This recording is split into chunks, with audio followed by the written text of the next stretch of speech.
uh, just as before going to proceed, just let me know if you have any doubts. Jayant, Manohar, Nitesh, Raju, you all guys are in yesterday's part of yesterday's class, right? Yes, sir. Yes. Yes, sir. Just yes, any doubts in understanding of the definition of snowflake? No, sir. So we have discussed basic level of information yesterday. Yes. Any doubts? No. Right. No, no, No. good. Okay, super. One second. So we will discuss today uh, architecture of the snowflake.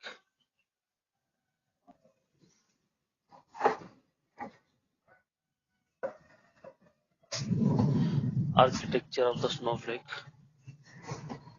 One second.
Guys, actually, we have a three layers in snowflake architecture.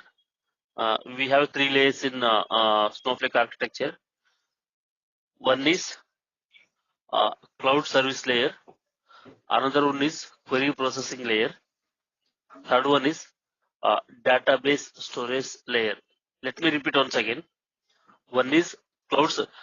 Guys, just I am suggesting you and recommending you after the each and every session, whatever we are going to discuss, the theoretical part and then code part, I will share you end of the session to all of you to your personal mail IDs. At the same time, just please prepare some running notes from your end also, so that it will be easy to rewind the things.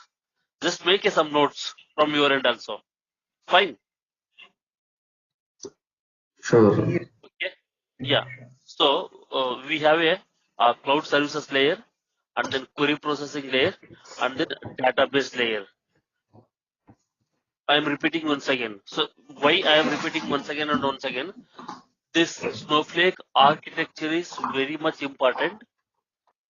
Damn sure you will get one or two questions from the snowflake architecture in the every interview wherever you go in all the companies. That's why I am repeating.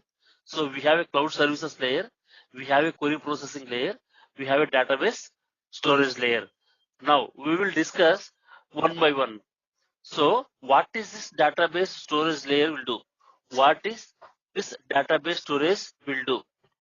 Storage component this is a one of the database storage component. This is one of the component of the snowflake. Nothing but, so we have a like storage and then compute component like that. This is the storage component of the snowflake. And so whenever you load the data into a snowflake, automatically the data will be stored in a continuous micro partitions. Guys, what is the meaning of this micro partitions means?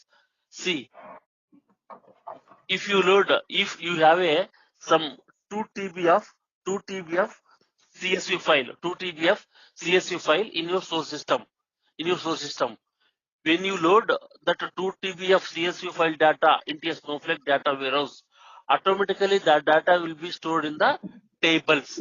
Automatically the data will be stored in the tables, and then from the tables, in a database storage layer, in storage component, so we have a micro partitions. Where your business data is going to reside into the component. So the least component of the storage layer in the Snowflake is micro partitions. When you store your data in a Snowflake, automatically the data will be stored into a continuous micro partitions. Each micro partitions will be having the size 50 to 500 MB. 50 to 500 MB. Fine. So apart from these micro partitions, the data will be stored in the columnar format. Data will be stored in the columnar format. Data will be stored. Do you know what is the meaning of this columnar format? Yes. Means column format. Yeah, column format is. See, first, let me explain you what is the meaning of the micro partition, how it looks like. See, this is the micro partition structure. I will tell you what is the advantage to have the data in a micro partitions, and also what is the advantage to store the data in a column format. See, if you speak about the traditional database or a data warehouse,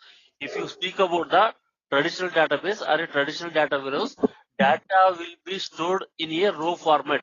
In our traditional data warehouse or a traditional database. For example, traditional data warehouse, if you consider a SQL server, where in a SQL server RDBMS or else in a SQL server data warehouse, the data will be stored in the tables in form of columns and rows, and then so the data will be stored in the form of the rows in a traditional database or a traditional data warehouse. In case of a Snowflake, the data will be stored.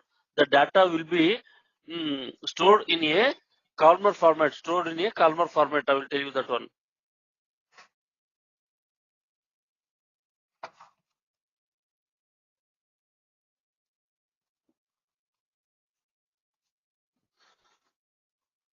See here itself the data. I will tell you. See, this is one of the example. This is the one of the example of the table. So we have a column called type, name, country, date. Type, name, country, date. The data is stored in a. So this is the traditional structure of the table. So data is stored in form of a column, and then rows. See, we have a type column, name column, and then country column, and then date column. When the data is loaded into the Snowflake, the data will be stored in a continuous micro partitions. This is a one micro partition. This is another micro partition. This is another micro partition. This is another micro partition. Within these micro partitions, your table data is going to loaded into multiple micro partitions. If you see here, the column type, name, and then country, date. So this is our traditional structure. In case of your Snowflake, see, the data is storing in a micro partitions in column format. See here, the type is here. Type is one column, and then name is another column. Country is another column. Date is another column. See here, type, name, country, and then date. This is a row format. So this is a column format. So your first record first record type is 2. See here, type is first record is type is 2. Second column, name is A, and then country, first record is UK, and then date, first record is 11/12. So what is the advantage of this having the columnar format means, if you want to search a data, instead of searching a whole rows in a whole columns, just it will traverse only in single direction instead of checking the all the data, from your all micro partitions, so that you can able to retrieve the data in a very faster. As I mentioned earlier, the data will be stored in a micro partitions and compressed way, and then optimal way. So this is what you can able to pull the data very fast from the Snowflake. See here. Suppose uh, if you want to search like type equal to or name equal to y, see y is available in micropartition 3 and then micropartition 3. So if you write a query, select star from table where name equal to y. So the value from the name column is available in the micropartition 3 and then 4. So what it will do, if you hit a query into the Snowflake data warehouse, instead of searching all the micropartitions, it will go into the particular micropartition in a column format. It will go into the particular micro partitions, and then it will retrieve the data from the sequence from the Snowflake data warehouse for you. So what is the benefit here?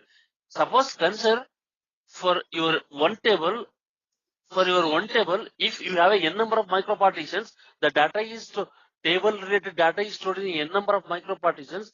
If you are searching for the particular set of the result set, instead of searching the n number of micro partitions, directly it will go into the particular micro partitions, and then it will retrieve the data. So that what is the benefit here? Instead of searching the all the micro partitions, it will go into the particular micro partitions, and then it will retrieve the data, so that you can consume the execution of the time of your SQL code. Then how this Snowflake will know? How this Snowflake will know? If you write a select star from table where name equal to y, then it will go into the only particular micro partitions. How the Snowflake will come to know that the y is available in the micro partition 3 and 4? So we have some metadata table. Suppose when you store a data into a table, automatically the data will be stored into the micro partitions. That micro partitions will be having the for each and every micro partitions will be having the serial numbers for the micro partitions. The serial number and the micro partition details will be written into some metadata tables. There it will mention that this micro partition is having the data from this range, and then from this table.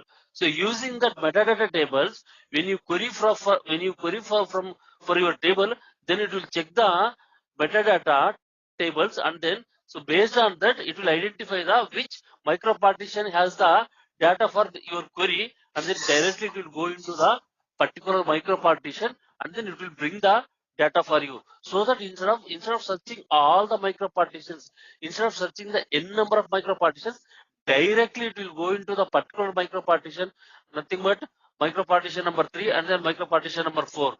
So it will save the to search the remaining 2 micro partitions. It will go into the directly 3 and 4 micro partition, and it will bring the data for you. And one more thing is, so as you have a data in column format in Snowflake, instead of searching in your suppose if you write select star from table where name equal to y, it will come into the name column, and it will traverse all the records, and it will identify the y, and then it will bring the entire record for you guys. So this is and all. It will take the long process to search the data and then return the data. So to overcome all these things, in Snowflake they have designed the architecture in a very simplified manner. So whatever you want, suppose if you want to y, only it will come, and then it will search into the only this way, and then it will bring the data for you guys. So this is about the database storage layer in the architecture of Snowflake. So whenever you will, once again I'm repeating, just make a note down somewhere, guys. What is the meaning of micro partitions? What is the meaning of column format? So what is the meaning of this database storage layer? How the data is going to store? So everything you need to know, and then whatever we are discussing here, just if you explain all these things, this is more than enough, guys. See, database layer is this is one of the component in the Snowflake where you are going to store your business data into your Snowflake. Whenever you load the data from the uh, multiple files from the different sources, obviously the data is going to store in a Snowflake in a tables and in a micro partitions, multiple micro partitions format. Whenever the data is loaded into the micro partitions address and the details will be available in the metadata tables in the Snowflake. So by using that metadata tables, if you query on a particular table by using the address of the metadata, by using the address of the micro partitions which are available in the metadata tables, directly it will go into the particular micro partition and then it will bring the data for you. So instead of searching the n number of micro partitions, it will go into the particular number of micro partitions and it will bring the data. So this can be called as a optimal way. So instead of traversing all the things, so directly you are going to the particular things and bring the data so that you can able to see the robust performance comparing to other data warehouse. So this is about a storage layer discussion, guys. Any doubts here? This is the storage layer. Any doubts here? Yes, Sir, I need a yes. that metadata tables contain all the information about the micropartition, right? Yes, address of the micro partition, and then so it will be having that address of the micro partition. Yes, correct. Okay. Okay. Yes. Guys, any other Here questions? one more Because doubt. yes, Sir, in the traditional database Oracle, like we have row IDs and some other things, right? okay. So based on that also we'll get the query in the quickly, right? So what is the difference between that row ID and here that address of the metadata table? Row ID means I didn't get you. May I know your name, please? Sir, so now if I'll store the data in one row in the Oracle table, it will save with one address, address of the not primary key. Mm. I understand your question.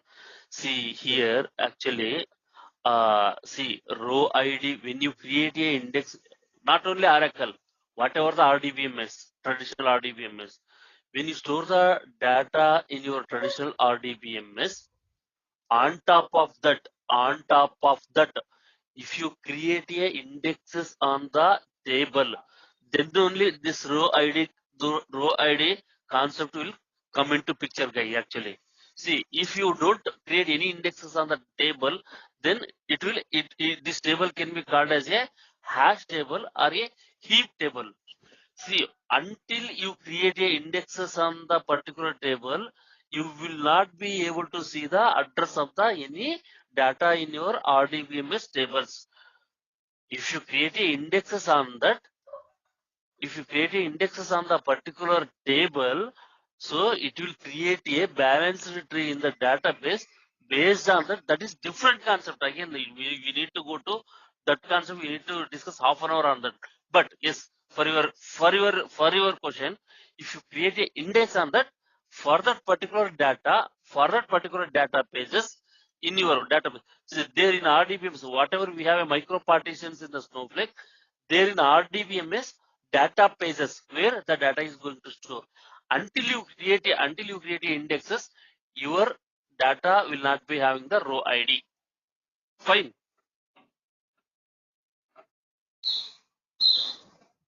Sir, Hello. yes, sir. Uh, may I know your name? Your name, please. Raju, Raju. See, I understand your question. Until we create a indexes on a table in RDBMS, row ID concept will not come. Row ID or key ID. Yes, once you create a indexes on your column or a table, then your row ID will come, and then again that balanced tree concept will start. So that is different again.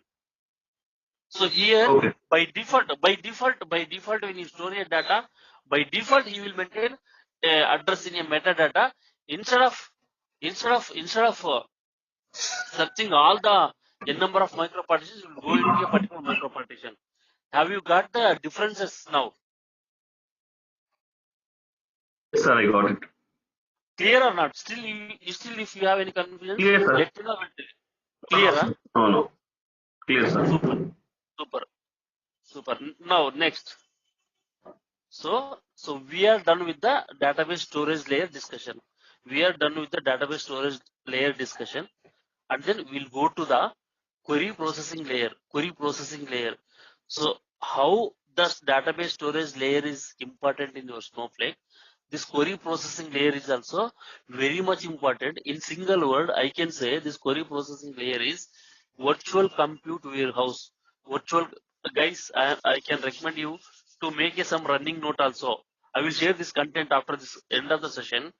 After this end of the session, make some running note also. So this query processing layer is a hardware component which can be called as a virtual compute warehouse. Virtual compute warehouse. Virtual compute warehouse. Fine. So how your database storage is a storage component. This is virtual warehouse or query processing layer is also compute component. Compute component అంటే hardware component, the combination of RAM, CPU, motherboard, everything. So this is very much important. This query processing layer or a virtual warehouse computer, virtual warehouse component is very much important, because how you are going to store a data into your storage component. This virtual compute warehouse, what it will do, whatever the operations you do in your Snowflake data warehouse, whatever the operation, if you are loading a data, if you are submitting your workloads into, if you are submitting your workloads into your Snowflake, what is the meaning of workloads? Workloads nothing but a number of SQL queries. If the number of users are connecting to your Snowflake and then they are retrieving a data, right? If you are processing a large volume of data, if concurrent users are accessing your Snowflake data, whatever the operations you do, your virtual compute warehouse components are very much required, a which are a hardware component in your Snowflake, which are a hardware component in your Snowflake. So whatever you do, data load or the data processing, data retrieval, your hardware resources are required to process your request, to process your request, to process your request. See here, virtual warehouses or hardware resources can create the multiple right. See here, till here you are clear, huh? I will tell you. See, this query processing layer is a virtual warehouse which is a compute layer, and then this is a hardware resources. This is a hardware resource to your Snowflake. It will be useful, and it will be required to process all the requests for your all your requests in your Snowflake. The requests are either you may be submitting your workloads or queries, or you are accessing a data from the retrieving a data from the Snowflake, or loading the data into Snowflake. To process all these requests, your virtual compute warehouses are required, which are a hardware resources. Till here, this is the basic concept of this query processing layer. This is clear or not? So if you clear on this, next I will go into the next points in the query processing layer.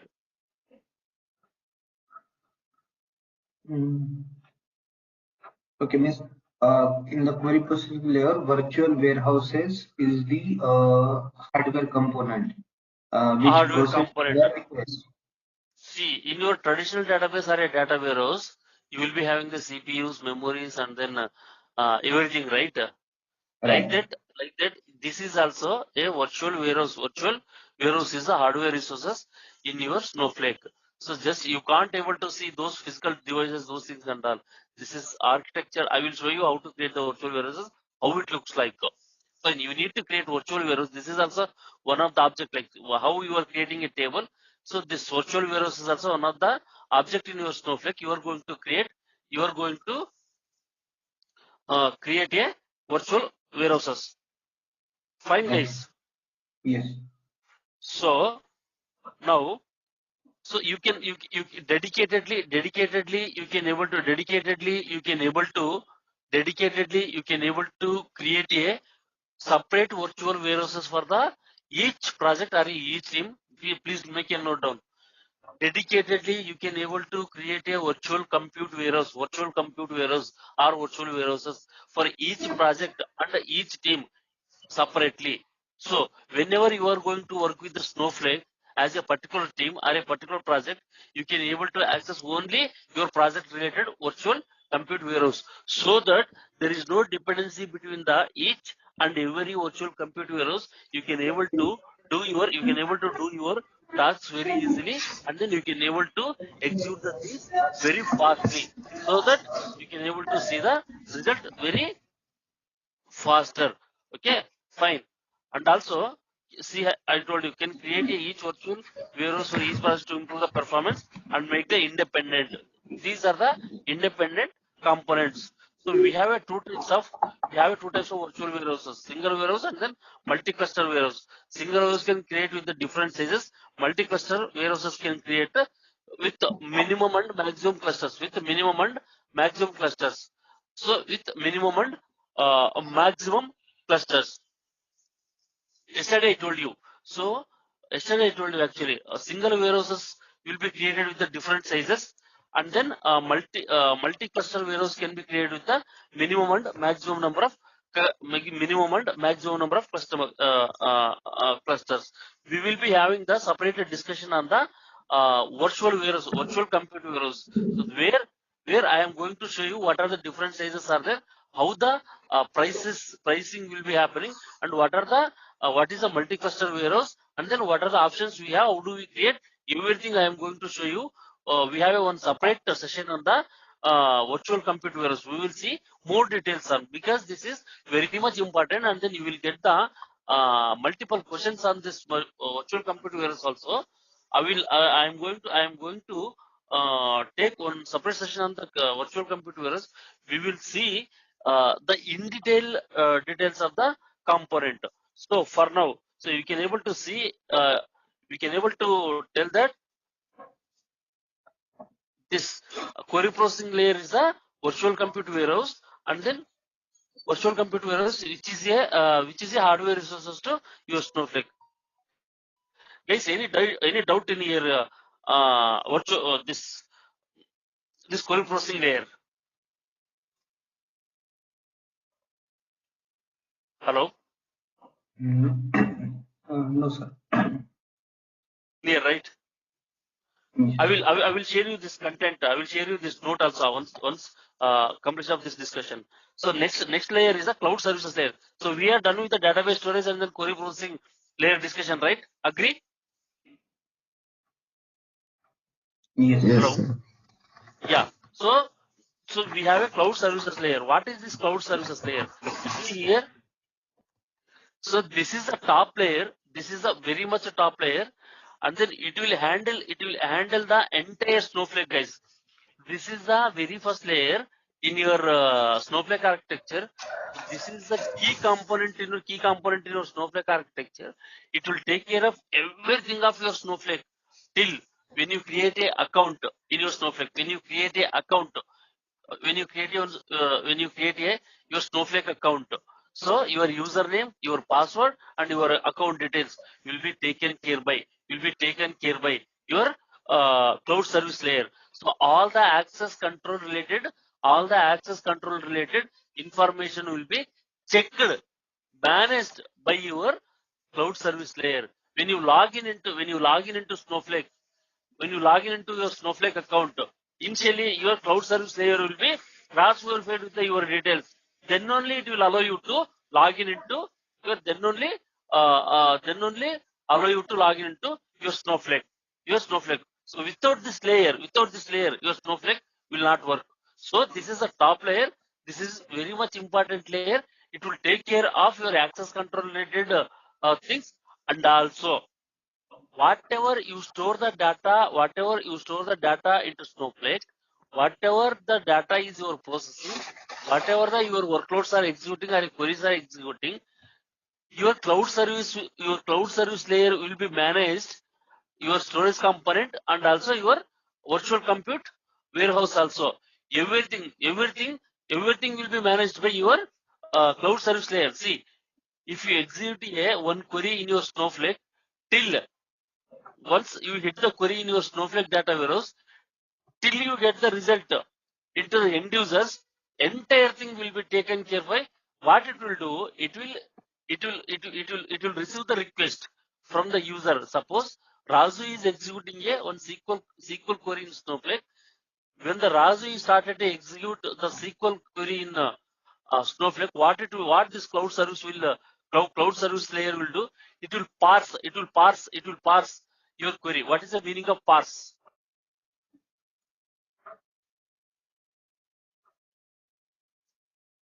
What is the meaning of parse? Parse nothing but it will check the syntactical thing, and then if everything goes well, then it will send this request will go into the next level. So when you hit the query into your Snowflake, initial layer, cloud service layer will accept your request. It will pass the query, and then it will pass into the next virtual compute warehouse. Virtual compute warehouse layer.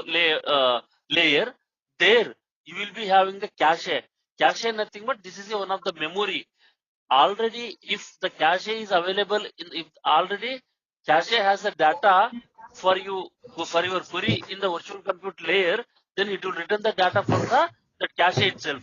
The cache is don't have in virtual compute warehouse layer, then the request will go into the your storage layer where the data is going to store in the Snowflake. So from there, the data will be returned into the your cloud service layer. So what I mean to say, cloud service layer will accept the request, and then it will push into the next level, and then it will bring the data, and then it will submit into the end users. So this is the one of the things, and also remaining things it will take care of the infrastructure manager and then metadata manager. I told you metadata, those things and all, whatever the metadata tables will be having, those things and all it will taken care by your cloud service layer. So this is about the cloud service layer, guys. Then now we have discussed database storage and then query processing and then database cloud service layer. Guys, any doubts in this discussion architecture?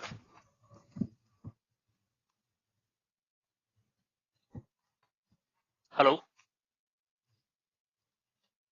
Good, sir. Good. Yeah. Good, right? Yes, good. Yeah. You can contact the institute. They will share you the material. They will share you whatever whatever we are discussing here.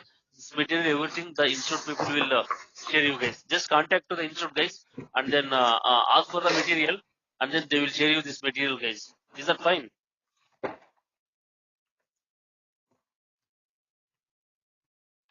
So tomorrow we will be tomorrow we will discuss on the in detail of the virtual compute warehouse and also how the pricing is doing, and then what are the different editions are available in the Snowflake. Tomorrow we will continue with that class, guys. Is that fine?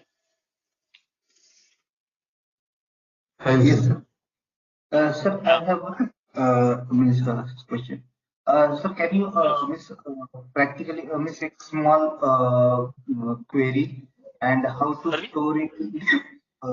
Miss, can you give one example how to store the data in the column and what mechanism they use like metadata how data is address is stored in the Metadata metadata.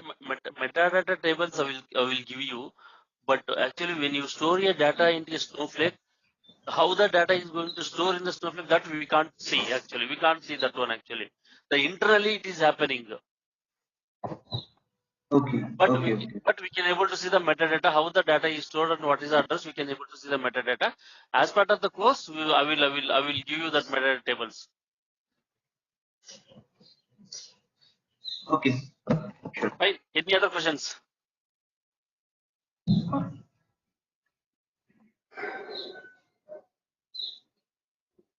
Any other questions, guys? Sir, we are loading to files in same like SSIS packages like we are here using. See, in SSIS package, what you will do, so you will have a, you will having the some CSV files in your some shared locations or in some Yes. different sources. From that CSV files, initially you will load the data into your staging tables, right? So from Yes. there, and then on top of that staging tables, you will apply the lot of transformations, or you will write a number of stored procedures on top of your staging tables, and then required data you will load the data into your target tables which are available in the production servers, right? That is the thing happening in your SS package, correct? Yes. In Snowflake, what you will do, the advantage of the Snowflake is instead of loading a data into your staging tables, directly you will load the files into Snowflake. So from there you can able to do a ETL.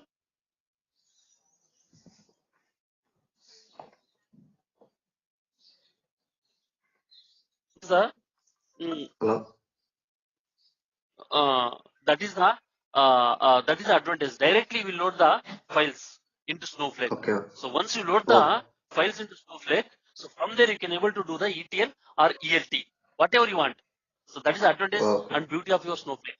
So in case of your on-prem, SQL Server, SSIS, you can't able to load the files. You can load the data from the files, but you can't able to load the files into your SQL Server, right? Yes. You got the difference. Yes. That's what there's a very much beautiful concepts and beautiful advantages are there in the Snowflake case actually.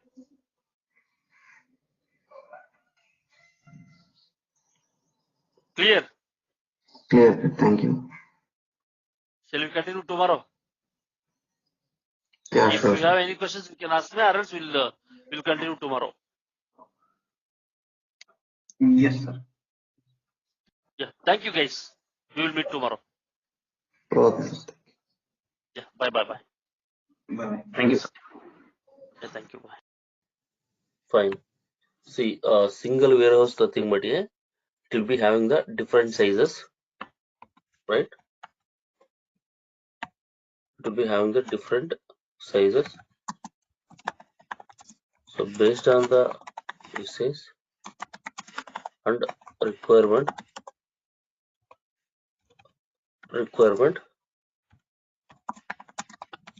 we can choose the size and create the warehouse. I will show you. So what is all the options. And second one is multi-cluster warehouse. Multi-cluster warehouse is we have a see here 1 second.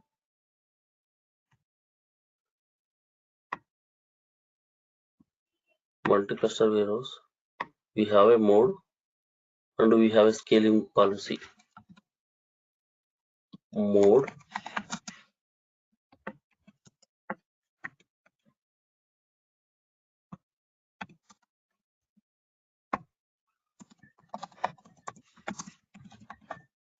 scaling policy.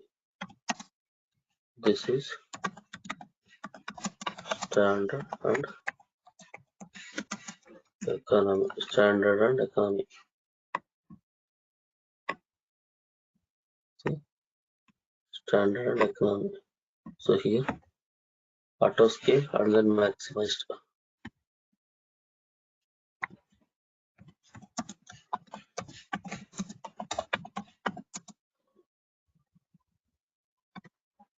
Auto scale and maximized.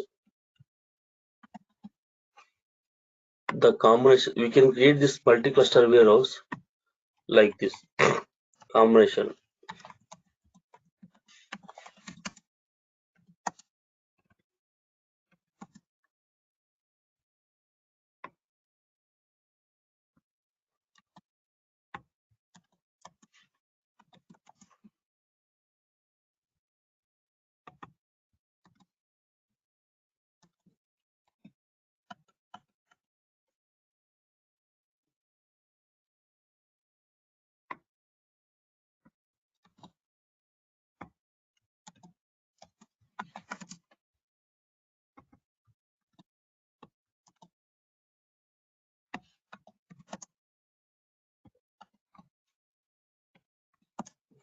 Don't get confusion. I will explain all these things.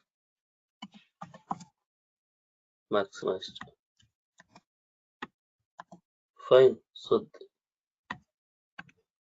this is the best practice.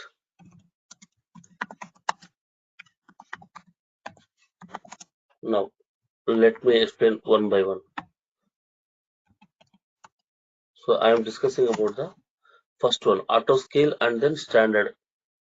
If you select the auto scale, see, first of all, what is the meaning of this virtual warehouse? Nothing but this virtual warehouse. Once again, I'm repeating you guys. So the way the virtual, this is the virtual warehouse. How you are going to create a virtual warehouse? See, this is a single virtual warehouse option. You need to provide your virtual warehouse name, and then you have a different sizes. This is a single virtual warehouse. If you come down, you have a option multi-cluster warehouse. If you select this multi-cluster warehouse, you have these many options.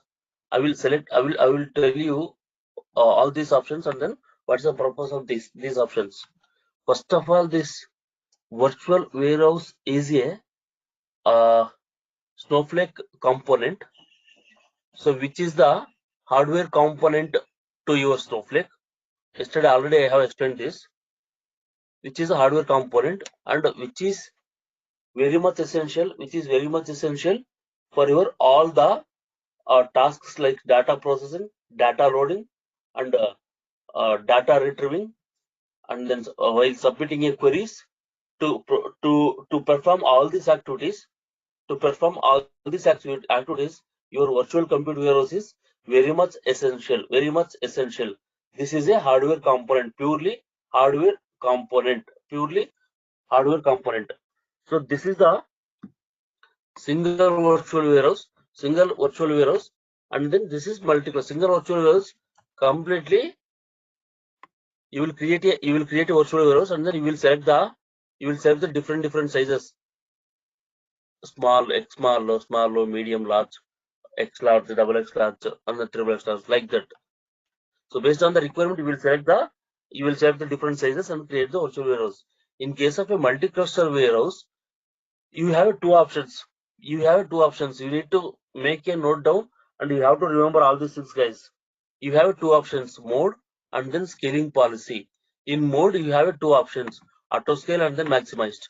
In scaling policy, you have a standard and then economy. So what is the meaning of this auto scale? And then standard? So when you select this option, you will be having the minimum cluster, maximum cluster,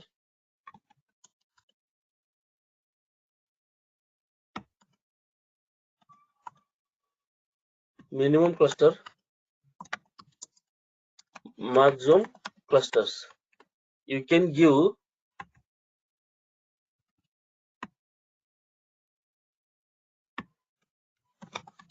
maximum clusters. You can give minimum cluster is 1 and maximum cluster is 5, and then so this is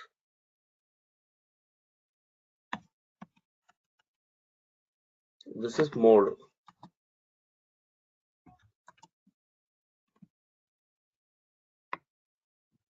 This is mode auto scale. And then standard. This is scaling policy. So what it will do, if you select this combination, what it will do, suppose if you try to load the data around 10 TB of data into a Snowflake, 10 TB of data load.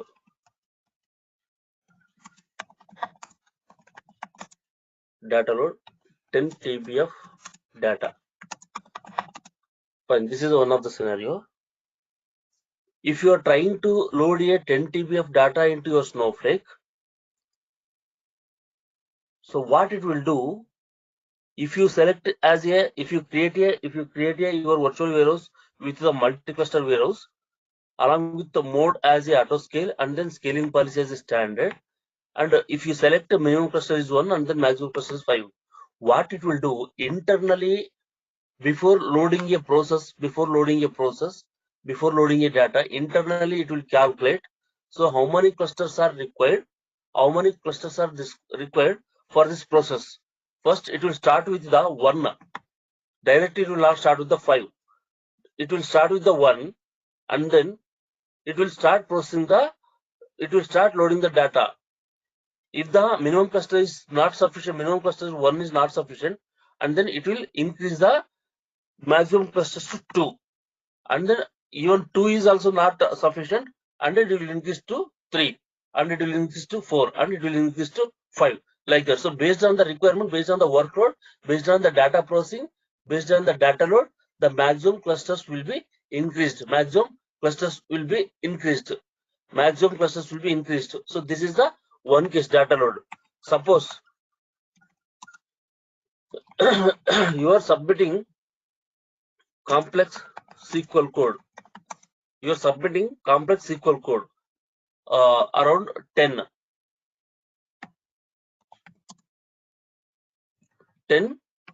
You're submitting 10 complex SQL code to execute the SQL code and then to retrieve the data from the Snowflake. So here also what it will do, so it will calculate internally. So when you submit, suppose the user name called XYZ, he has submitted around 3 queries. The user name ABC, he has submitted 4 queries.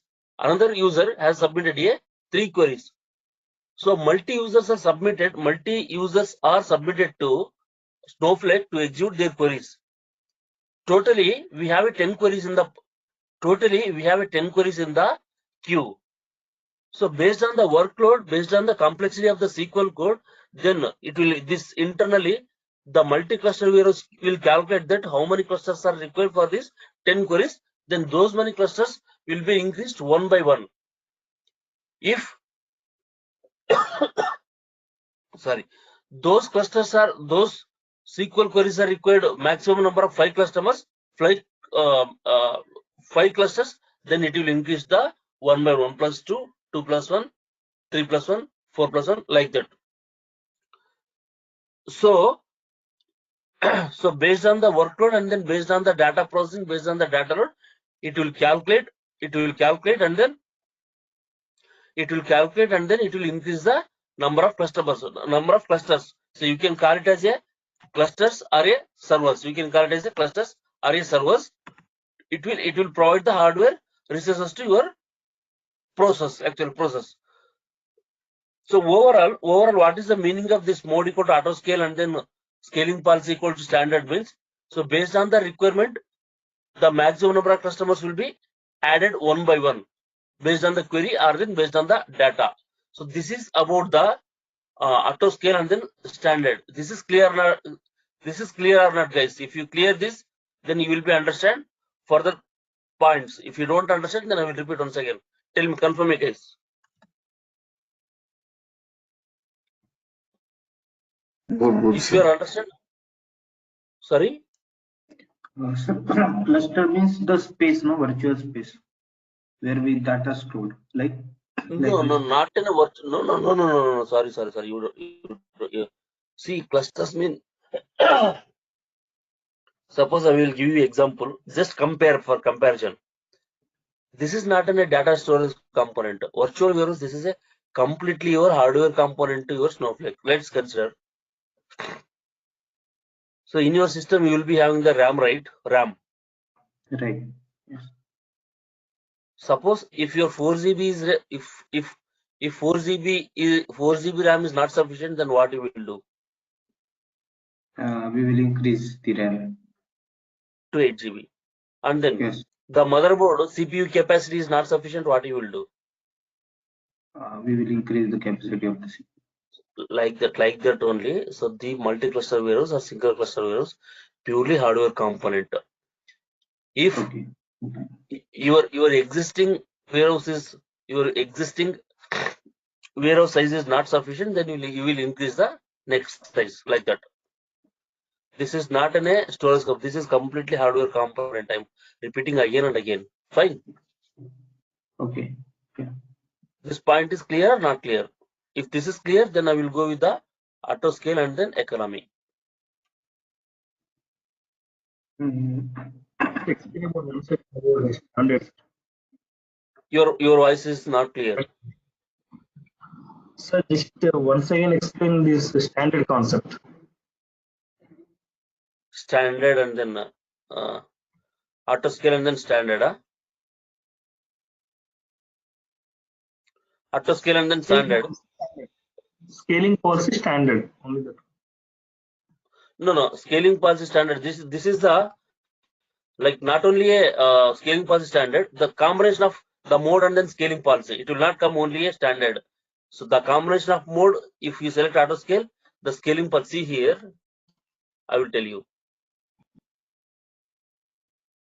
That's okay, fine guys. If you ask me a number of questions also, not a problem. But the thing is, you guys need to understand. See here, the mode, what I said, the mode auto scale. Agree?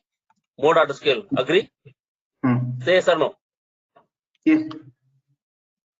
And then maximum number of customers, minimum customers, I have selected 1 to 5, whatever you select. Agree? Yes.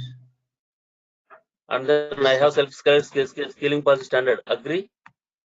Correct. So you can't select only a standard or you can't select only auto scale. This is a combination. So what is the meaning of this overall? I will tell you in one point.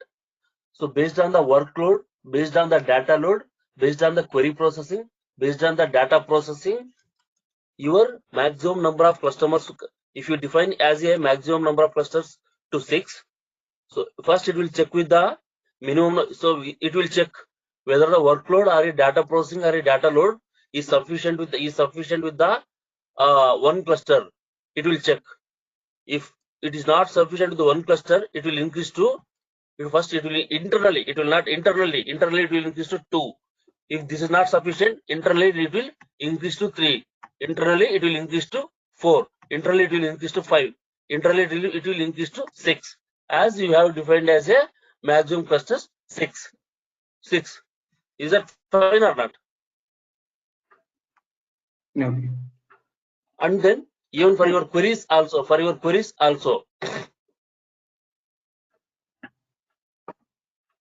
so this is about a auto scale and then standard.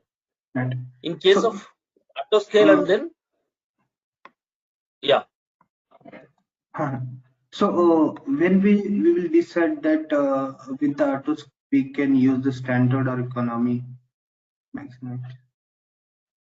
I will tell you. So I will tell you the differences. So standard, auto scale, and then standard, auto scale, and then economy. Then we will come to know what, in which situation we are going to use these things and all. Fine. And the cluster which means 1 to 5, that is automatically increase as per the data load, or we have to increase our like whenever we have a more number of data. No. See, while creation of a multi-cluster warehouse, you will define like this: 1 and then 6. You will give the maximum number of clusters. You will give the 6. Okay. Fine. Means defaultly we provide 1 to 6, right? Likewise. First, you will provide the 1 to 6. Okay. What your Snowflake will do based on the requirement, as you have created this maximum number of 6, even though you have provided a maximum number of 6, it will not use the maximum number of 6 customers, because everywhere the costs are involved. If you select the 6, the different size. If it is using the 2, different size. So to save the cost, first it will go with the minimum number of customers. No, minimum number of clusters. Fine. Right. So based on your data processing, even though if you select a maximum number of clusters, it will not directly go it will not go and then use the maximum number of customers directly. It will start with the 1 by 1. If the things are not sufficient, then it will go to the 6. Okay. Is clear or not? Yes. Still confusion, huh? Miss, is internally went to miss one by one, or we have to? No, internal. No, that's not internal. See, you defined 6 maximum number of customers 6. Okay. And then You internally defined maximum. the data. No. You have created a virtual warehouse. 1 second. Right. Yes.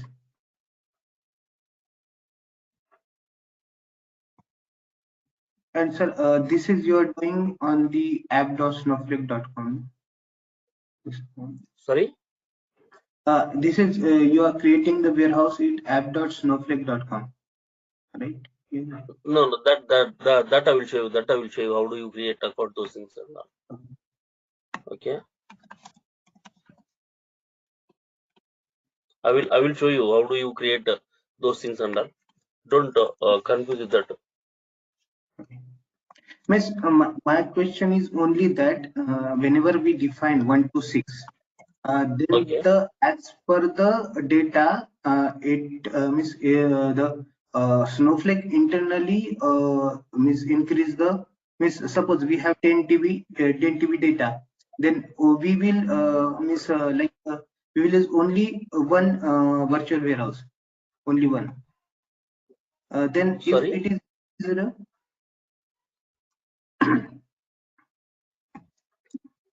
See, I have created this multi-cluster warehouse. Okay. Fine. Multi-cluster warehouse. Edit. See, you are able to see the sample multi-cluster warehouse, right? Sample multi-cluster warehouse. Just now I have created. Yes, Fine. yes. Yes. I have created sample multi-cluster warehouse with these many details. What are the details I have given? Just let me know. 1 to 6, 10, and standard. Yes. I have given these many options. What is the meaning of this means? Directly, it will not use the maximum number of customers. Directly, maximum cluster, it will not use the maximum clusters. It will use one by one. If the things are not sufficient, then it will go into the 6. Fine. Yeah, correct. That is okay. Okay. Clear or not clear? Yes, it's clear. Yes. Now I will go with the one by one. Jayant. Yes, sir. Clear, sir. Yes. Jayant. And then Manohar.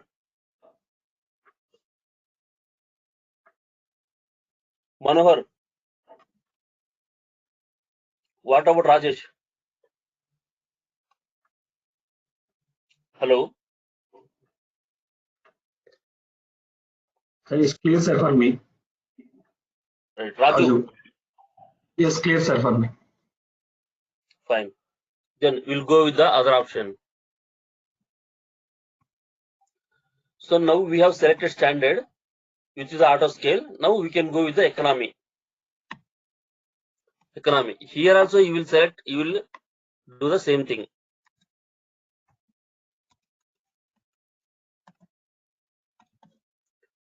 Here also you will select the maximum and then minimum number of clusters like this. What it will do, if you select the economy, in case of a standard, whenever you upload the data or whenever you submitted your complex queries, it will calculate and then it will increase. What this economy will do, suppose if you select a 10 SQL queries to your Snowflake, it will calculate that. It will calculate internally if the 10 queries can be completed within the 6 minutes.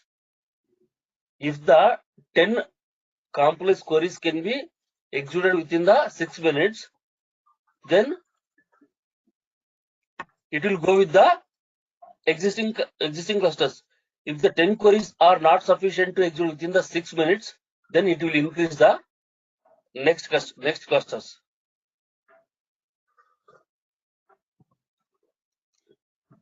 I will tell you once again here. So based on the workload, based on the data load, it will increase the next cluster. Here it will wait. It will wait for the 6 minutes. It will internally calculate by the Snowflake if the queries can be executed within the 6 minutes. Whatever the queries are there in the queue, when you submit, it will be there in the queue in the Snowflake.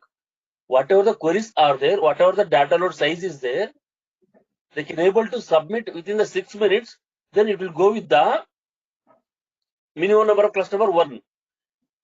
If the things are not able to complete within the 6 minutes, then it will increase the next maximum number of clusters. This is about economy. Okay. Guys, clear or not? Tell me. Yes.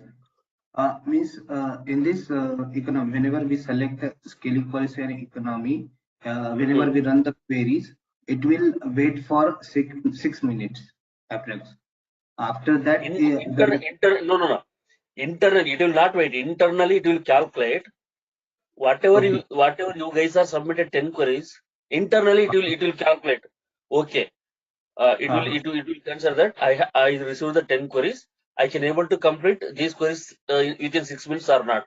Yes, I am able to complete these queries in 6 minutes. Then it will go with the minimum clusters. If these queries are not able to complete within the 6 minutes, then it will increase with the next maximum number of customers. Clear or not? Tell me. Okay. No. Still, if you have any doubts, ask me. Then I will tell you.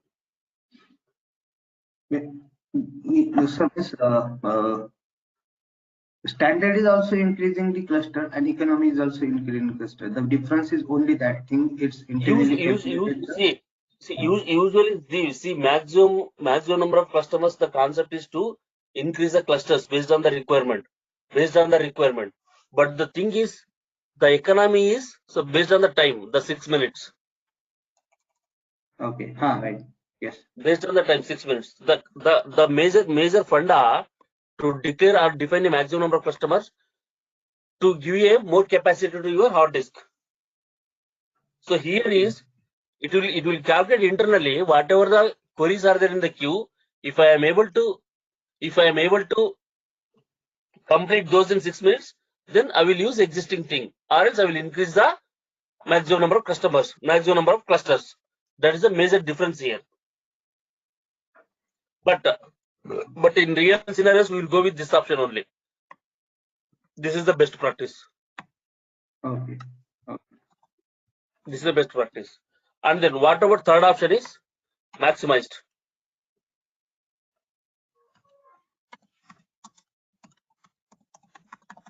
I will show you here. See, if you select maximized, there is no minimum and then maximum customers. There is no scaling policy. See here, if you select maximized, you will be having the only cluster option. Select some clusters option. So there is no scaling policy. Maximized means if you define clusters as a 5, please observe the difference and then make a note somewhere.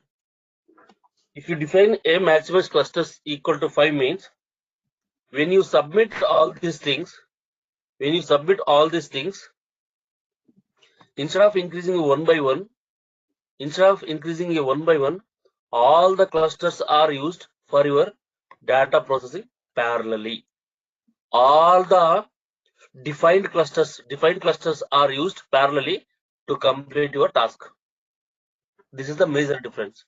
So here, based on the capacity, it will increase in these two options. Based on the workload and capacity, the clusters are increased. Fine. So here in maximize and then clusters, it will be maximize and then clusters. It will be used parallelly. All the clusters at a time. Clear or not?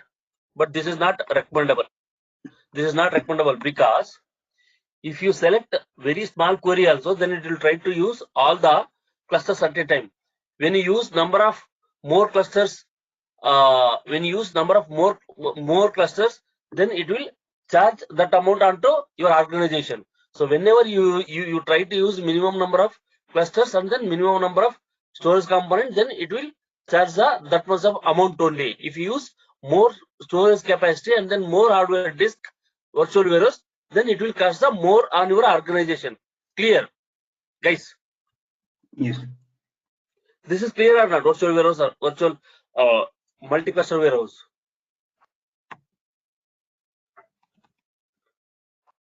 Guys, no. Good, sir. Okay. So in single virtual warehouse, in clustered virtual warehouse, we have a common options, advanced options. I will tell you. Auto resume.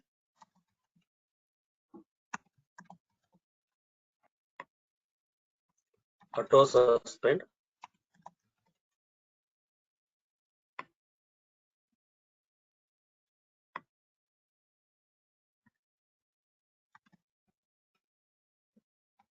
So this is the common for your single virtual warehouse and multi-cluster warehouse. What is this auto resume? Auto resume yes. Auto suspend yes. So here there is no option yes. You need to select this like this. Yes or no, like this. Fine. See, auto resume is nothing but let's discuss about auto suspend is. What is the meaning? Suppose this is your Snowflake session. This is your Snowflake session. Fine. And this is your virtual warehouse. Your virtual warehouse. You created recently, right? This one, guys. Sample multi-cluster warehouse recently. Just now we have created this one. So what it will do? Auto suspend. If after 10 minutes, if you give it 10 minutes here, auto suspend yes. After 10 minutes, if you are not using your virtual warehouse, then it will go automatically into suspension mode. It will go automatically into suspension mode. When it is going into suspension mode, then the charges are not applicable. Charges are not applicable, and then you are saving cost to your organization. Fine. So this is the beautiful option actually. If you are working continuously, then it will be in active mode. If you are not working continuously 10 minutes, then it will go into a suspension mode. And then again, when you restart your session, then it will come into this one auto resume. Automatically it will resume, and then it will active. So what is the purpose and then what is the meaning? What is the benefit of this means? See, you are using your Snowflake for continuous 1 hour. So you kept aside your work and then you went outside. So after 10 minutes, so whatever you used for 1 hour, then it will charge for you. Whenever you kept aside and then you went outside, after 10 minutes, automatically it will go into a suspension mode. So at that time, what it will do, it will start to charge on you. Then it is saving cost for you. So that is the beauty of the Snowflake. Whatever you use, you are paying for that only. So if you are not using continuously for 1 week, then it is not going to charge on you. So this is the beauty of your Snowflake. Have you cleared these options, guys? Or not? Yes. Yes.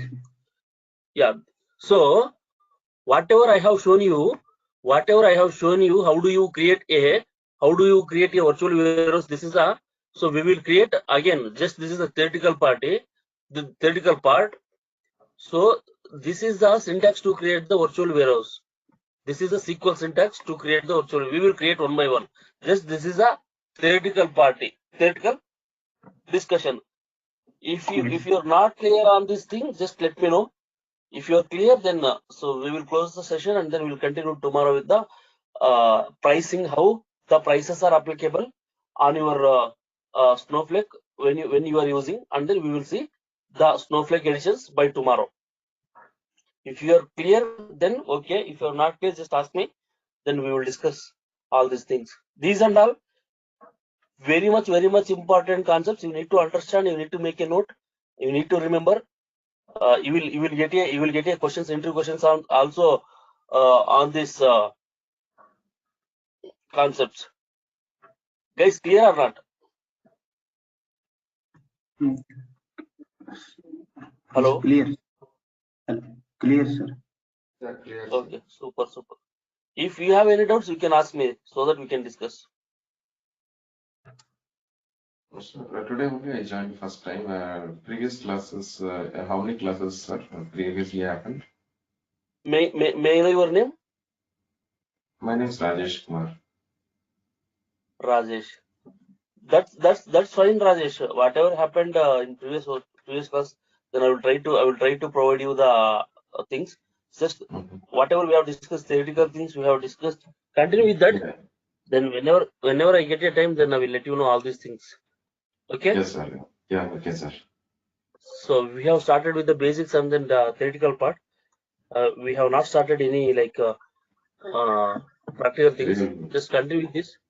Continue with this, then we will proceed. No, not a problem. The duration, how many days, sir? 35 classes, Rajesh. Okay. Guys, any doubts?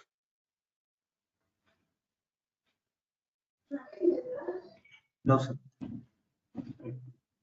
Shall we close the session and continue tomorrow, same time? Okay, sir. Fine. Thank you, guys. We will meet tomorrow. Yeah. Okay, sir. Thank you. Bye. Yes. So you need to contact the institute for the notes. Okay. They will give you. Okay. Fine. Yes. Fine, sir. Bye. Thank you.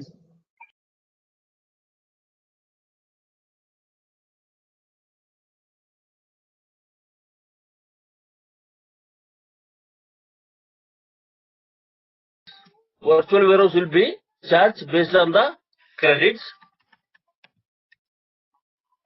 Nothing what? They will measure the charge or cost. So based on the number of credits you use, suppose if you use X small virtual warehouse, so for 1 hour they will allocate you 1 credit. For 1 credit, how much they need to pay? How much they need to charge? They will see for 1 credit $2.7, $4 for different edition, $5.4 into another edition. Suppose if you use large, for 1 hour they are going to consider 8 credits. 8 credits into $2.7 for this edition. 8 credits into $4 for this edition. 5.4 into 8 credits for this edition. So based on that, they are going to charge you guys. Have you clear about this virtual warehouse calculation or not? Tell me. Yes. Confirm me, everyone. If you clear, then I will proceed further. Yes. Clear, right? So this is about the hardware component usage calculation. What about the storage? See, if you have taken Snowflake subscription. Suppose let's consider this is the January month. So your organization has assumed that the business is going to start from the January, but unfortunately the business got delayed. Already you have taken the subscription, but you are not using. In such case, you need to pay $25 per month if you are not using anything, but you have taken a subscription. And or if you have taken the subscription and you have started to use your Snowflake. In this case, for 1 TB you need $2. For 1 TB you need to pay $40 per month. If you use 100 TB, 100 into $40 per month you need to pay. So the cost will be in two ways actually.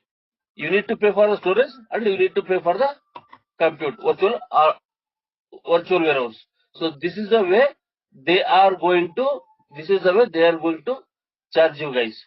Is this clear or not? So this is minimum $25 you need to pay if you are using, if you are not using.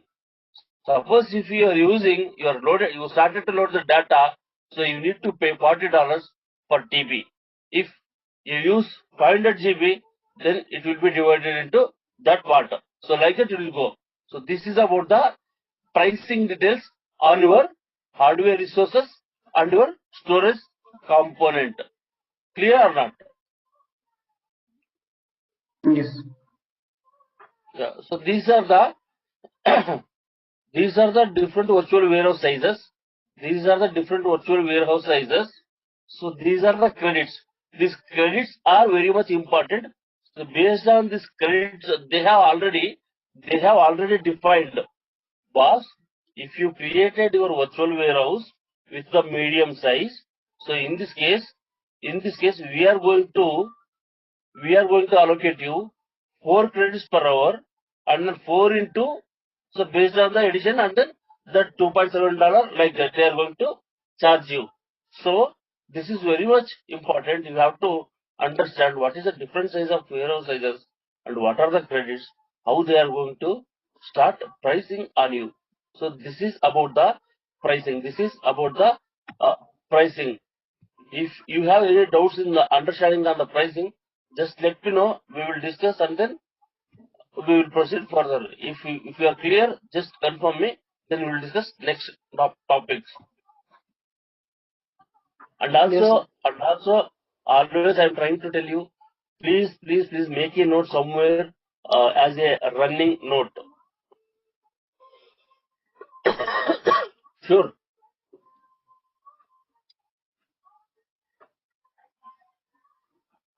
Yes, sir. Guys, clear or not clear? Clear, sir. Okay, fine. Then we'll go to discuss the different editions are available in the Snowflake. Different editions. We have 4 editions actually: standard, enterprise, business critical, virtual private. So I'm repeating once again.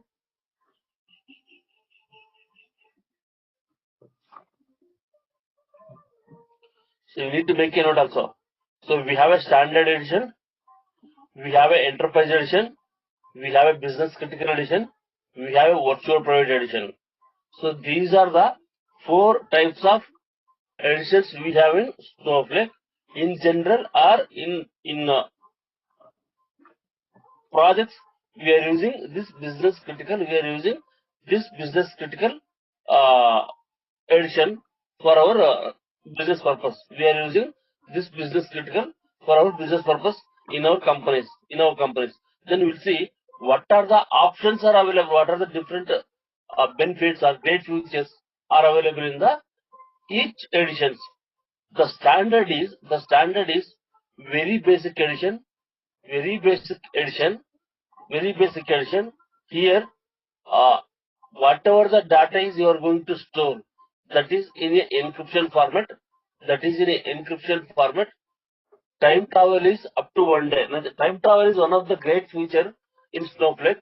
What is the meaning of the time travel? Time travel means, suppose already I have explained in very first class, but let me repeat that one. Time travel nothing but if the data is modified from the table. So after modification of the data from the table, so you came to know that. So this is not the whatever you have done the modification, then that is not that is not a good modification. You need to restore the original data into your table. So in such scenario, in Snowflake has provided you an option, the time travel option.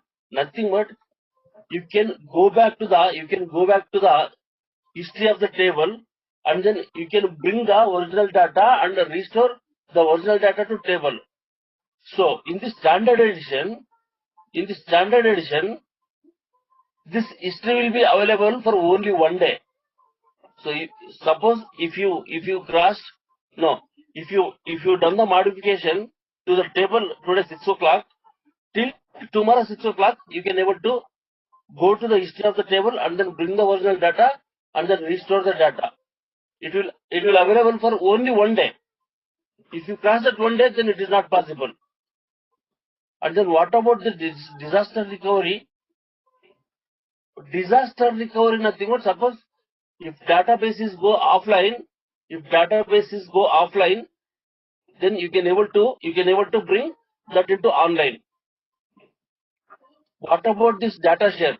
Data share nothing but a secure data share. So you can able to share the data between the Snowflake accounts. This is about your standard edition. Coming to the enterprise edition, whatever the features are available in the standard, that will be available. That is very basic. Second one is multi-cluster warehouse. Yesterday we have discussed single warehouse and then multi-cluster warehouse. In standard edition only you can work with a single warehouse. This enterprise edition will be supporting the multi-cluster warehouse also.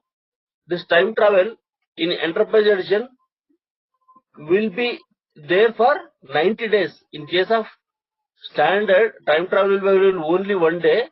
In case of enterprise, time travel option will be around till 90 days. So this is a great feature actually. So suppose 90 days means if you have done your modifications today, till 90 days, if you want to bring the data, then it will be available for the 90 days. So within the time, any time you can able to go back to the history of the table and then bring the data. And then next, what is this materialized views?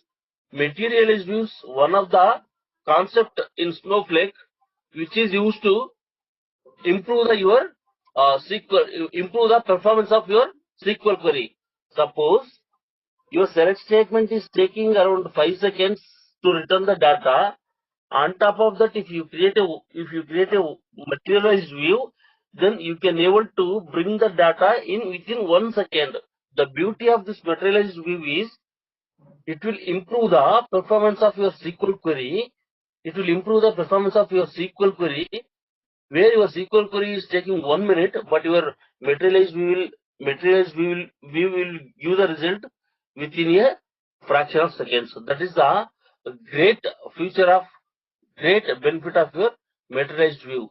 Search optimization, column level security, these things are provided in enterprise option. In business critical, so whatever the features are available in the enterprise edition, by default that will be there. Additionally, all the objects, all the things are encrypted everywhere. All the options, whatever you are going to create the objects, those are encrypted everywhere in the internally. We can't see those encryption and all, but internally it is happening. So that is a great feature. Already enterprise edition has so many features.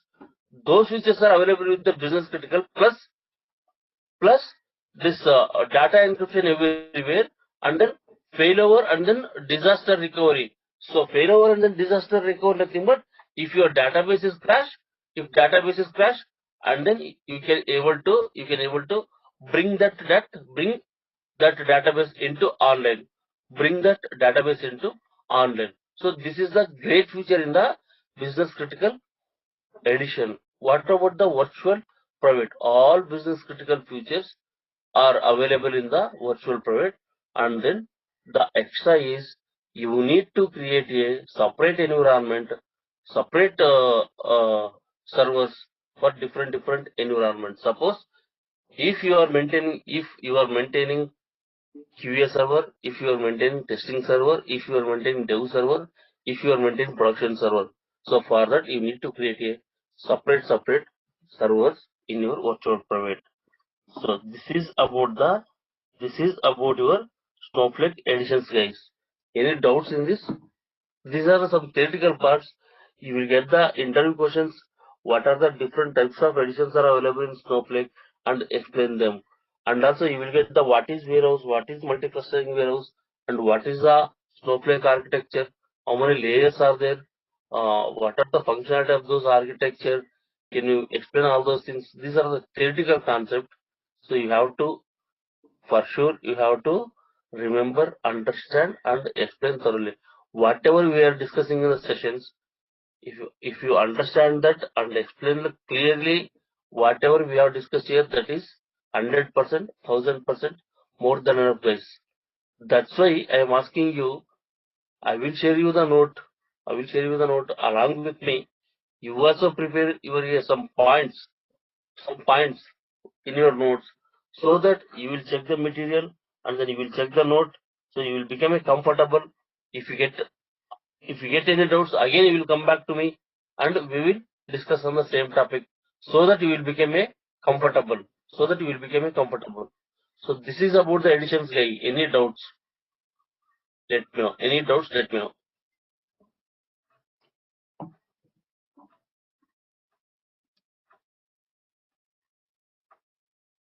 Just open your mouth, guys. No, sir, but I wanted to know, in a typical real-time environment or a real-time project, typically a dev or QA or a production environment, what are the additions might be there? I mean, will be there. Whether the dev will be having only standard edition, or whether the QA having enterprise edition only, or the production might. Usually in our real scenarios, in organization, we all are using business critical for all the requirements. Okay. Next question. If you don't have any questions, then we'll move into another topic to discuss. No, sir. Understood. Fine. Yeah, then we'll go.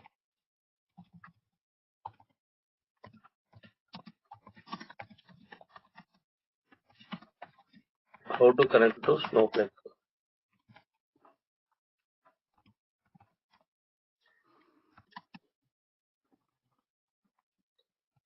Web user interface.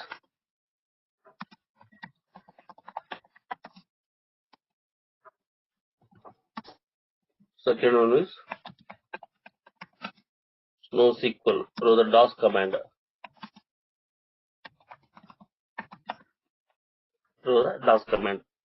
So we can able to connect your Snowflake. You can able to connect your Snowflake using your web user interface, or using Snowflake, or no use NoSQL using DOS command.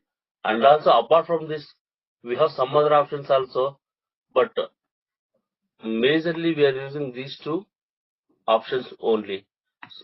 Some other options also available, JDBC drivers, ODBC drivers, those things and all. But in real time scenarios, as per my experience, we have used only these two options.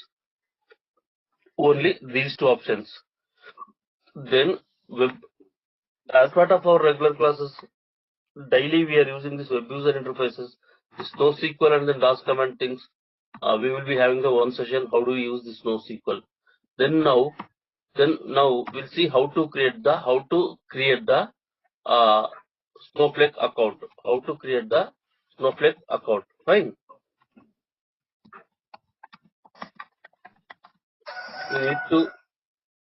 You need to follow the steps and create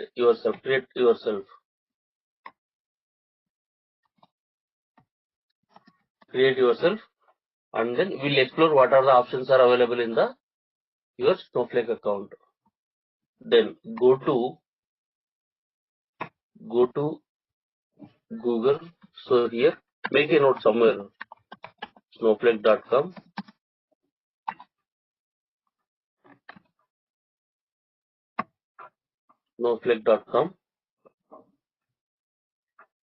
Guys, have you make a note? Snowflake.com. Yes. I need confirmation from all, because you need to create account from your end. This is the free account. This is a free account. It will be available for the 1 month. You can practice in that environment. You can practice in that environment. You need to create. You can create, which is very easy step. You can create from your end also. Just you need to follow what I am doing, right? Just this is snowflake.com. Enter the snowflake.com. Then you will get into this home page. Click on the start for free.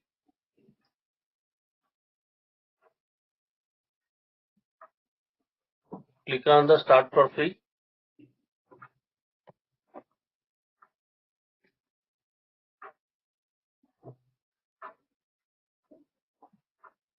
So here, provide your all the details. First name, I will give the Durga Soft.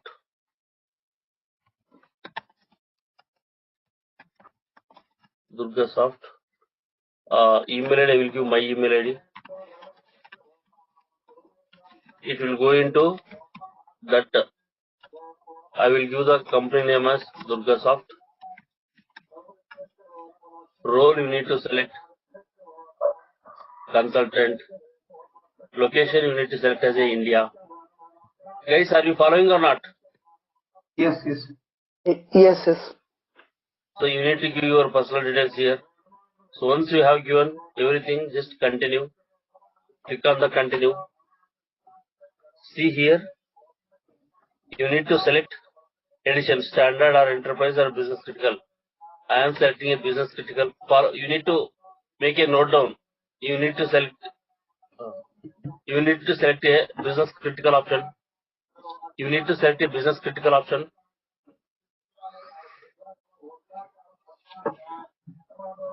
This is the option to select the edition. Once you select the business critical, this is the option to provide the select the cloud provider. You need to select the AWS. Guys, you are following or not? Yes, Yes, yes. fans. Yeah. Super. So you need to select the AWS. See here, it is asking continental information. So as we have selected India, just select this Asia specific Singapore. Then click on the get started. Click on the get started.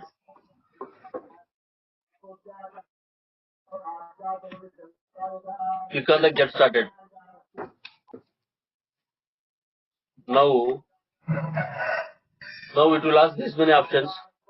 You can skip this one. You can skip this one. You can skip this one. See now, you are now signed up. An email to activate your account has been sent to your email ID. I will log in into my email ID. Here you will get one link to activate the account. Snowflake.com. Activate your Snowflake account. Click on this. Click to activate. Click to activate. Then it will navigate to this page. Now give the username and then password. So this is the key here. You need to make a note this username and then password. I will give the Durga Soft user 11.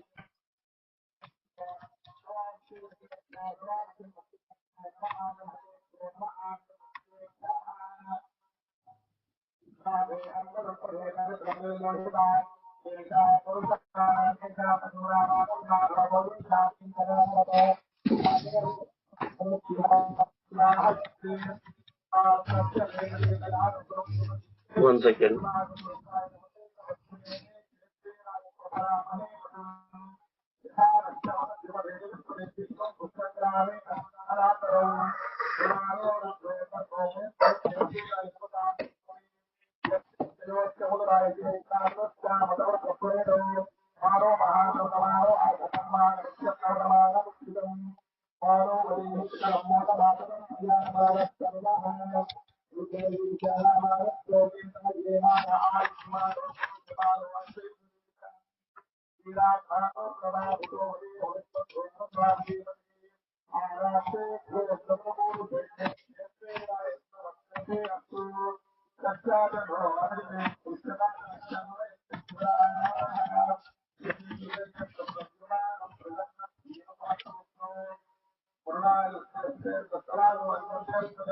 So you need to give the username and you need to give the password and confirm password and then get started.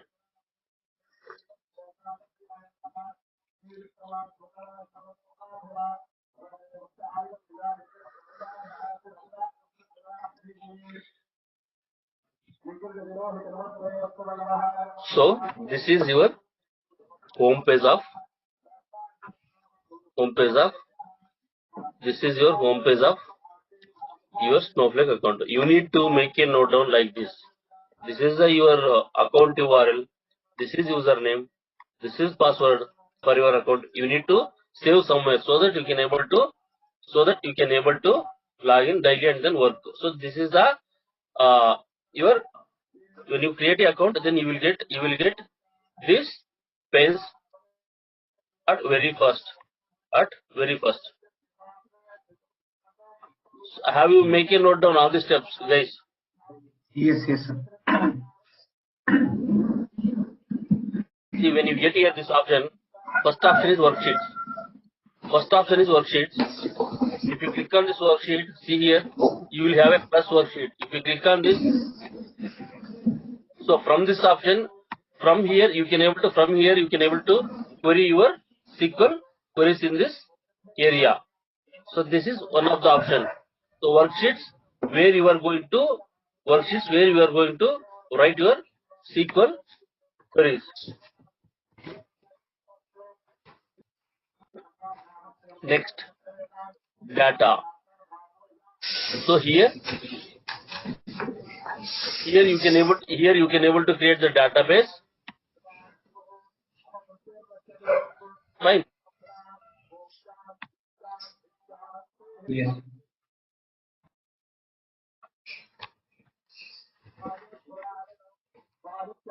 So here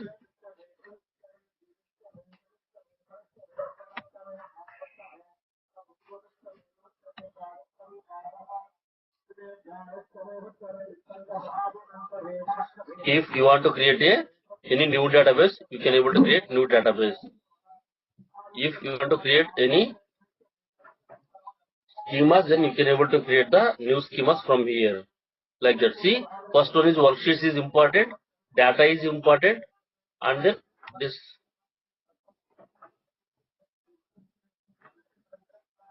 In admin, here we have warehouse option. Here you need to create your warehouse. So these are the three options you have to understand. So once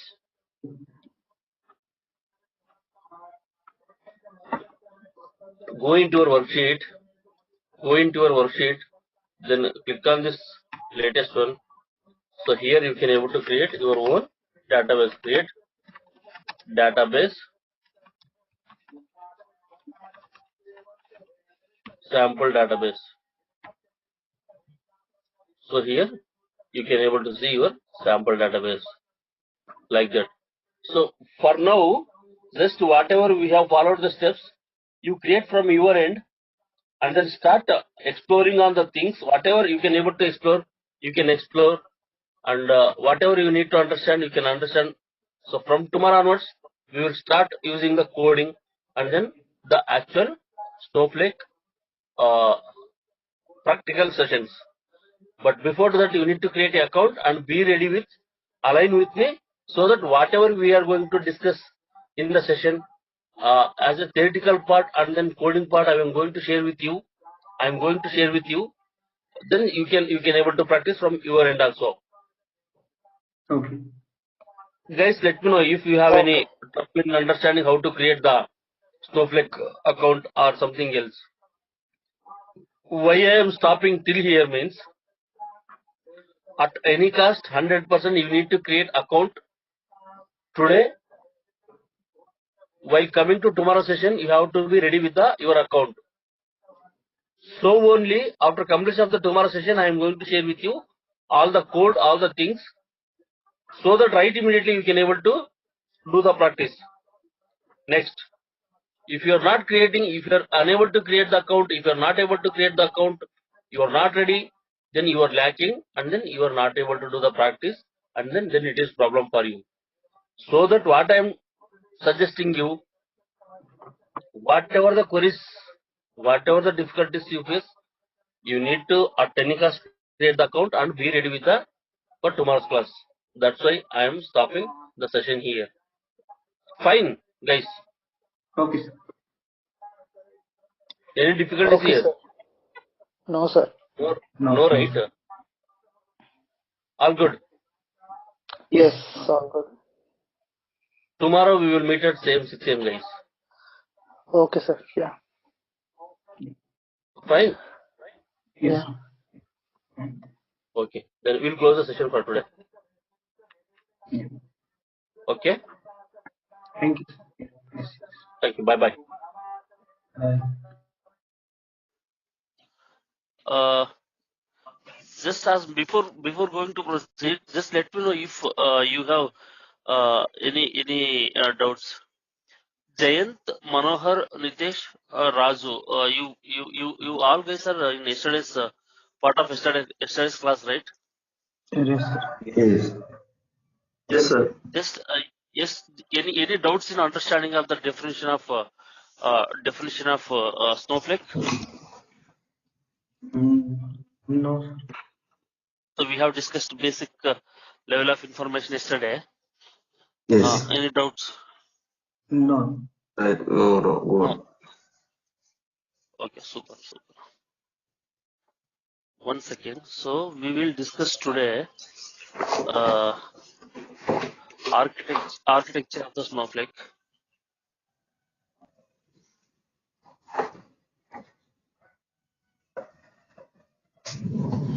Architecture of the snowflake. One second.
Guys, actually, we have a three layers in snowflake architecture. We have three layers in snowflake architecture. One is cloud service layer. Another one is query processing layer. Third one is database storage layer. Let me repeat once again. One is clouds. Guys, just I am suggesting you and recommending you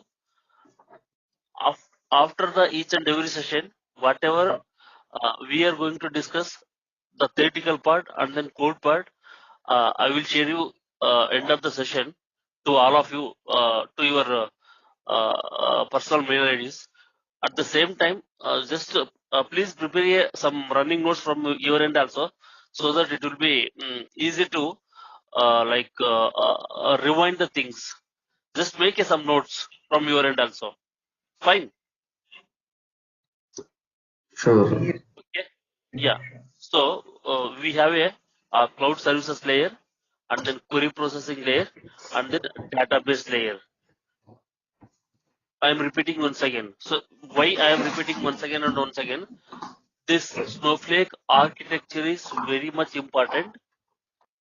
Damn sure you will get one or two questions from the snowflake architecture in the every interview, wherever you go, in all the companies, That's why I am repeating.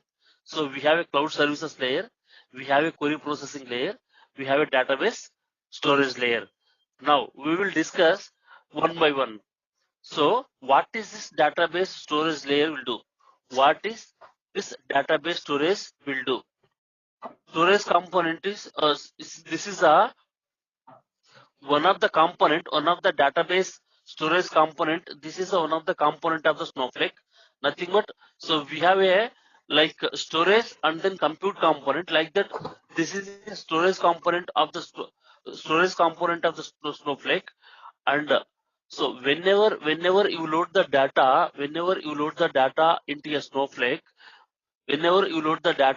a Snowflake, automatically the data will be stored in a continuous micro partitions. Guys, what is the meaning of this micro partitions means? See, if you have a some 2 TB of CSV file in your source system, when you load that 2 TB of CSV file data into a Snowflake data warehouse, automatically that data will be stored in the tables. And then from the tables, in a database storage layer, in storage component, so we have a micro partitions. Where your business data will